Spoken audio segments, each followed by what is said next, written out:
another Debating Debates debatable episode with Nina and Kyle. I'm Nina. I'm Kyle. And today we're going to talk about something we both have a lot of feelings about. I just came from a tournament, so my feelings for this are extra fresh. strong, extra fresh and extra strong. We're going to talk about the fixation on winning. So why do you think this is important to talk about, Kyle? What's your experience with this? Well, for me, one of my most memorable experiences at a pep talk was this time when someone said, well, my coach said, oh, just go have fun. But winning is fun, so go win so you can have fun. And like it's stuck with me because am I really having fun or am I just having fun because I'm winning? Man, so like I've always had this feeling that the moment I stop winning reliably is the moment I just fall out of love with debating. And like I've come to learn that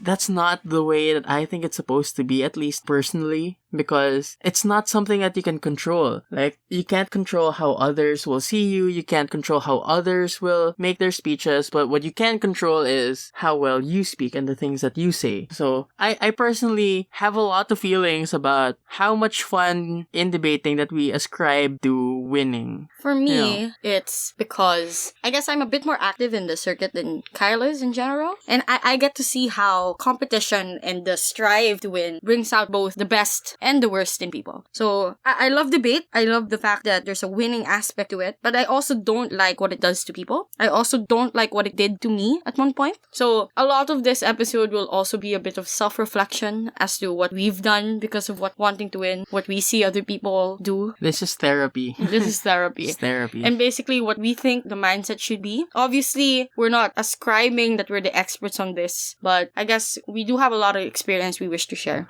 So I guess but wasn't this a motion before? Like recently? Yeah.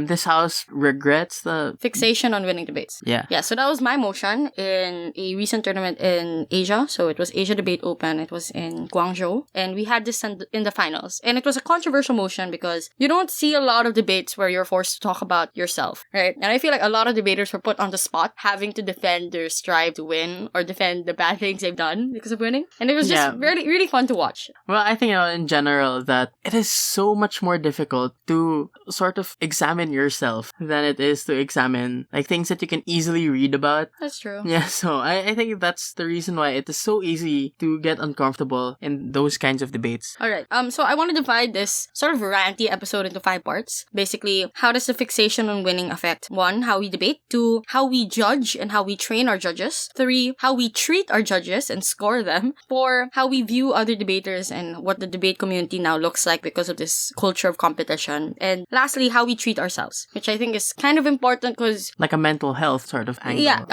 it's so easy for people to burn out and get tired of debating because we fixate so much on winning. So I guess for the first one, winning in terms of how it affects debate is pretty obvious, I guess. Like, even our previous episode is using false matter in order to win, or just making things up, making it seem logical in order to win. Yeah, so that's a testament to what wanting to win has forced us to do. It's also led to people using personal attacks sometimes in rounds. It's also led to, in certain times, behavior being undesirable. People actively trying to intimidate new members or newcomers to debate. Oh yeah, like laughing at your opponents, like to psych them out or something. Yeah. Well, okay, I just like to talk about a little bit myself here because I do laugh a lot during debates, but I never ever laugh at other people. I only laugh because I'm having fun, and I think some things that they say are amusing, but not because I think they're wrong. It's just that, like, it reminds me of something funny that I once thought about. So, and I'm bringing this up because lots of people do it intentionally, and I have been accused of doing it intentionally. Mm-hmm. Yeah. Okay. So, but it's also led to such a weird way of training for debate. So, like, I've heard some people teach their students how to actively intimidate others, how to psych others out. I've also taught them, and I didn't teach them. I've also heard how others would teach others about the politics of debating, like how to build clout, for example. And personally, I've done my fair share of clout building in a way, like posting on social media, hyping my team up. But that's also because you just wanted to. Yeah, I mean, I just like hyping my team up. Like, it's fun. Yeah. I personally like being put in the spotlight for a little bit. I think what I did was like a bit worse because I have told people that sometimes if you like you have to look like you're winning, and I think it is like a response to like this whole fixation on winning, where I was saying that you always have to look like you're winning, because if you don't look like you believe that you're winning, how can you expect the judge to believe that you're winning also? And I also said some things like, even if you don't have a POI, like look like you do have a POI and stand up anyway, even though you don't have a POI, just to psych out the opponent, just so that the judge knows that you're in it to win it, so like that. So I think that in some way I have perpetuated or contributed to this fixation. And right now, I'm not sure if I should be proud of that. But I do know that they asked me to give them tips on how to win. And I recognize that looking like you're winning is a big part of that. So I guess the way that I trained myself and trained other people sort of got influenced by this fixation that I also used to have on winning. Yeah, I think that a lot of the problems in the debate community and debating in general is because of the fixation to win. But this happens like anywhere, even outside, for example, of debate tournaments, even presidential debates, for example, or even online debates. I think that it brings out the worst in people because we tend to not ever end the conversation. It's a constant attempt to one-up each other. I think debating is sort of flawed in a way because the fixation to win means that we don't try to reach a resolution or concede to things. We just want to win every possible issue. And sometimes that's not strategic, both in terms of if you really wanted to win, sometimes you have to make concessions. But the goal of debate as a whole is to come to conclusions, to come to solutions. But our sport is literally just like showing your idea and hoping it wins. You're not really as collaborative as you expect debaters to be. Yeah, I agree. So I guess the second part is like, how do we therefore judge or train judges? For me, I have a lot of feelings about this because my first few years in competitive debating, especially in college, were dedicated to judging. And I realized there's not a lot of judge training and there's not a lot of focus on the judge pool because a lot of people don't see judging as something you win, right? And therefore not worth giving time and dedication to. I think a recent complaint that I've seen on Twitter and have heard multiple tournaments before is that people just send their newbies as judges just to fulfill the N1 rule. So judges are seen as a means to an end, which is more teams, meaning more chances of winning. And I think that's flawed. I think judging in itself is something you need to dedicate a lot of time to. Yeah, because like if we value like debating insofar as like you have to win in order for it to be valuable, the same can't be applied to judging. Like I believe that like a possible reason why we don't like put so much of an emphasis on judging is because like if you get to finals, the judges aren't the ones who are winning, right? So the judges aren't the ones who are winning. We just sort of rate them, we give them scores for judging, and then they can only quote-unquote win if they get into the top 10. But debaters also get that. Yeah. So, like in terms of what judges can achieve, it seems like to me, there's less that they can win. There's less that they can achieve. I don't want to use the word achieve. It's more of like there are less things that they can win if they're judging. Yeah, or there's less quote unquote pride that comes with their accomplishments, even if I think that debating or judging are equally as valuable. I think also it affects how we view judges in terms of it being a means to an end, such that people just train to judge so that they become better debaters. I say this because I have the ascendancy to, because I used to do that falsely. I think my bad mindset when I was starting was I treated judging as a means to learn how to win debates in the future. And that's why I eventually transitioned to debating. But I realized later in my judge career and early in my debate career that I don't think it was fair that I treated judging as just a stepping stone. I think career judges are amazing. We should give them more credit and we shouldn't just see them as people we have to impress so that we get the benefit of winning. Oh yeah, that's an interesting point. That we like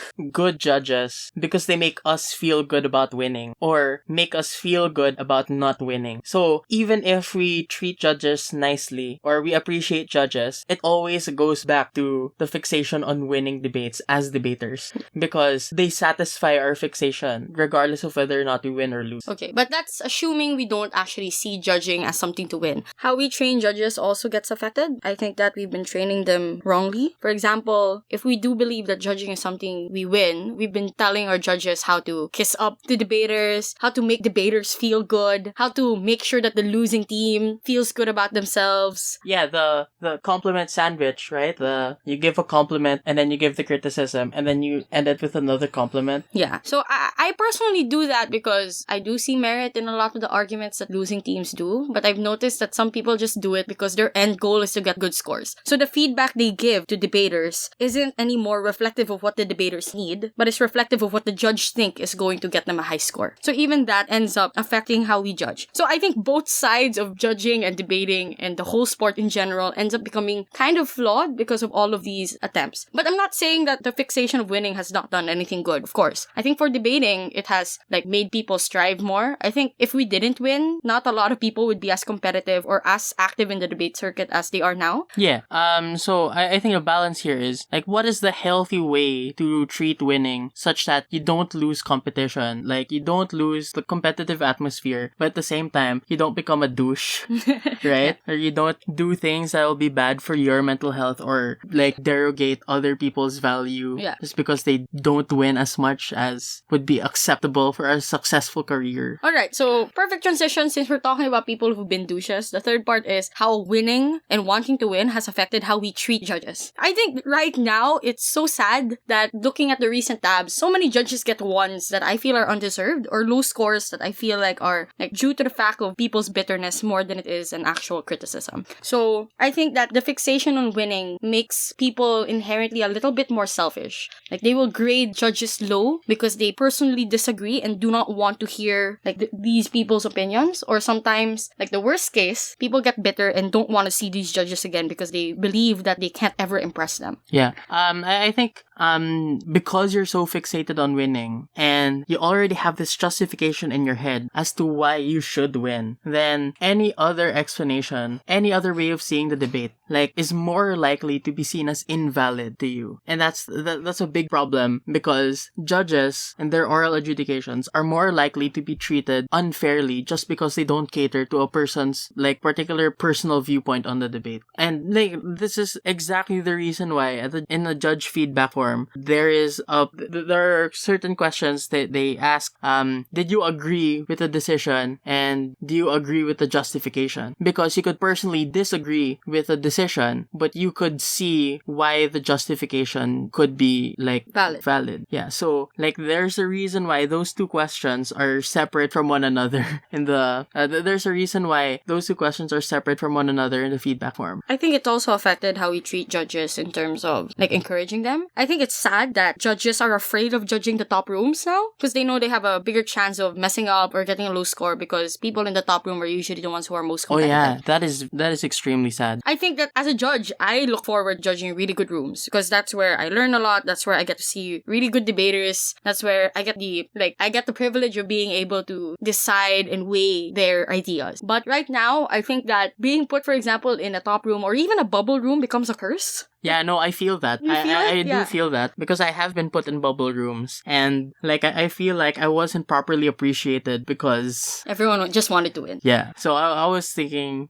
I did tell a judge before that if you're in a bubble room, the best thing to do would be to split. Yeah, I have told someone that. Oh no. And my justification for that was that if you split, then you're not going to be offending the winning team because the winning team eventually won the debate anyway. So they're not going to give you a low score because of that. But at the same time, the losing team similarly won't be offended because actually they're going to like you because you're the only panelist that gave them the win. And I feel so conflicted about what I just said because it feels so duplicitous. It is so much more likely that because of that, if you're forced to be in a bubble room, you're going to affect the integrity of your decision just so that it is more likely that people will like you. So my caveat whenever I say this is don't be afraid to make whatever. Don't be afraid to split either. But it feels for some, the way that they interpret it and through no fault of their own, to be fair, is that they should aim to split so that they can cater to everyone in the round. I'm okay, fine. Okay, so I think in general, judges are also more affected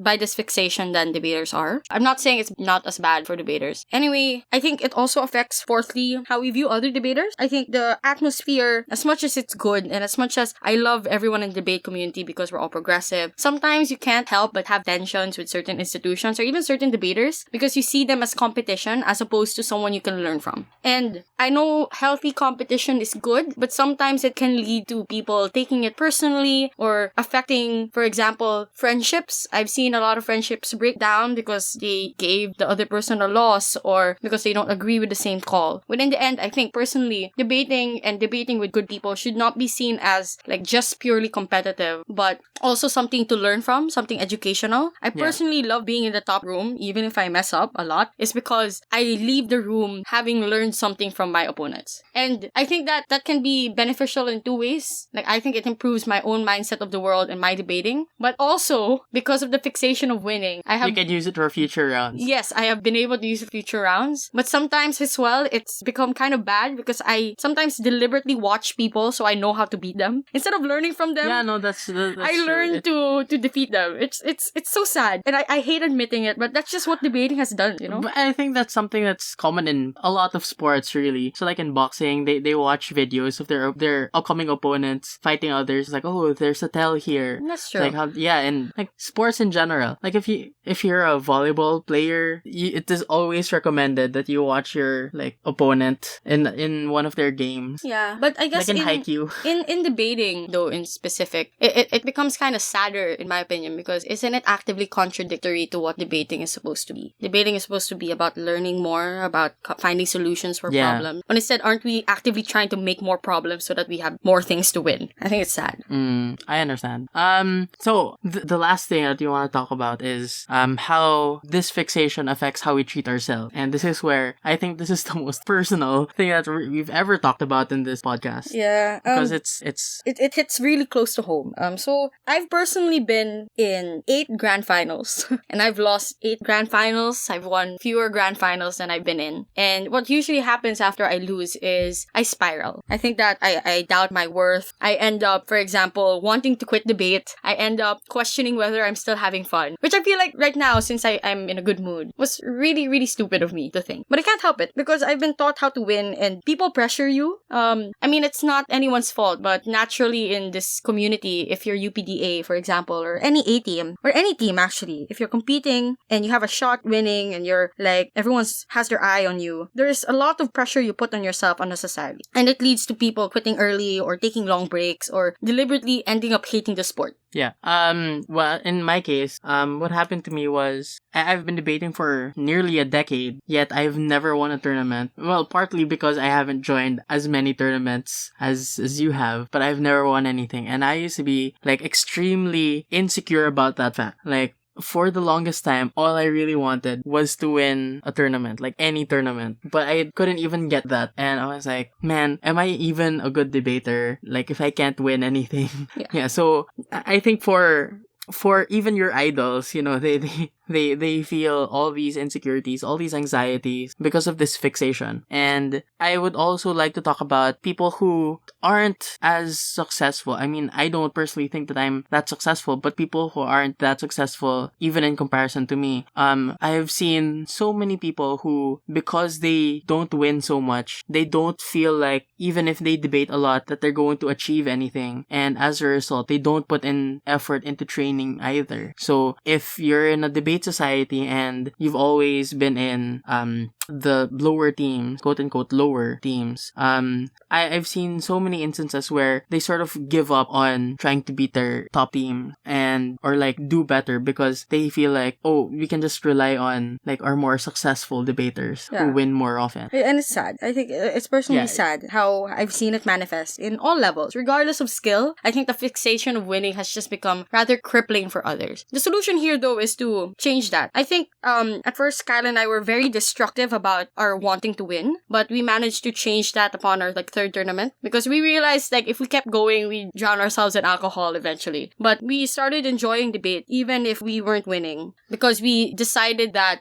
in our attempt to win, we're going to enjoy all the progress we've made getting there. So we created this hashtag and this mantra, like hashtag stronger than yesterday. And that's how we survive, even losing. We feel like we've already won because we've become better versions of debaters compared to yesterday. And I feel like that's one healthy way to go about the fixation of winning. Like use the winning to better yourself as opposed to treating winning as an end goal in itself. Yes, I agree. The reason why we started the hashtag stronger than yesterday thing was because we just ended up realizing that it was more worth it to have fun debating for the sake of debating and having fun there, as opposed to like relying on things that you can't control. So I think it's like a very positive message, because regardless of all the lack of magic that you were given, like the very bad hands that were like given to you, there is always a way to find something positive in it, that like you can be proud of yourself for giving a speech like this. Even if you might not win, you can spend an entire decade debating and you might not win anything, but because you know that you've become a much smarter person compared to your 11-year-old self when you started, then it's something that's good. Yeah. You are a winner even if you don't win debates. For example, if it's really bad, it's not bad to take a break, but I think it's good to reassess why you continue debating. If you're the type who just continues debating because you really desperately want to win, then I think it's about time to consider, like breaking away from the sport if it's no longer becoming healthy for yourself. I think I've reached that point multiple times, but I've always come back because I've taught myself to look for other things to look forward to. And I think that's one of the reasons why Kyle and I also started this podcast. We have accepted that we might not always win, but we might help others win. Or if not win, at least we want everyone to feel like winners because they're constantly learning something along the way. Yeah. Oh, I feel like this episode wholesome. is very How therapeutic. Yeah. Hey, in sync. Okay, so I think the reason why we brought this up isn't just because of our personal qualms, but I personally feel that the debate community as a whole suffers because of this excessive fixation. I think there's a way to do it in moderation. I think winning is great. I think striving to win is amazing. But if you feel like it's damaging to yourself, others, and even your own teammates and your institution mates, then I think you should actively tone it down and reassess why you do this. If you can't find a reason to stay, then I think it might be better for you to take a break and maybe find another sport that will be less quote-unquote toxic for your life. I remember, I want to end it. I remember this saying from Ender's game, when he just won a war by killing so many people, and then he was crying, and then the general was asking him, like, what's your problem? We won. And then he said, the way that we win matters. The way that we win. The way that we fixate on winning matters. The way that we win in debates matter. The way that we treat winning matters. Alright, I think that's a good note to end on. I don't want this to be a downer episode. I think this is just another episode to keep people in check. Another episode as well to talk and kind of rant about what we've been seeing and experiencing personally. And I hope everyone also remembers that how you win matters, how you get there matters. And if you're just treating winning like the only valuable thing in debate, then you have to realize it's not. That's it. Thanks for listening. We'll hopefully we'll go back to teaching you how to win debates in the next episode. Yeah. For now, we're just gonna like give you a reality check that there's more to life than winning. Alright, so that's it for this episode. Thank you so much for listening and for being patient with our erratic upload schedule. We'll try to be as consistent as we can be. No promises, but we will actively try. So that's it. Signing out. I'm Nina. Thanks for listening. I'm Kyle. Thanks for listening. Bye. Bye-bye.